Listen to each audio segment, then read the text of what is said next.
Firmamos un convenio con la ministra de Educación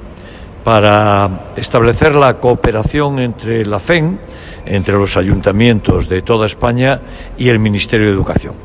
Los ayuntamientos ejercemos una parte muy importante de la educación. Tenemos competencias en educación primaria, nos encargamos del mantenimiento de los colegios, nos encargamos de toda la limpieza, nos encargamos de una parte de las inversiones y al tiempo también tenemos prácticamente toda la educación infantil de 0 a 3 años, que es una parte que desarrollamos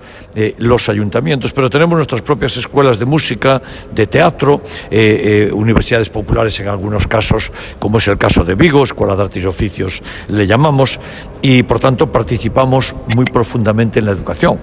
Pues por ejemplo en la ciudad de Vigo enviamos todos los años 1000 niños becados a estudiar inglés en Inglaterra durante un mes, y por tanto lo que hacemos en este convenio es regularizar esa cooperación, establecer las pautas de entendimiento y al mismo tiempo pues yo quiero también poner de manifiesto nuestra coincidencia con el planteamiento que la ministra está haciendo sobre la educación, sobre el ámbito de la educación en toda España y por tanto generar estas pautas de entendimiento entre todos los ayuntamientos de España y el Ministerio de Educación. Una conversación mantuvimos muy cordial, compartiendo partes importantes del proceso educativo de España. Yo mismo que vengo de universidades, aunque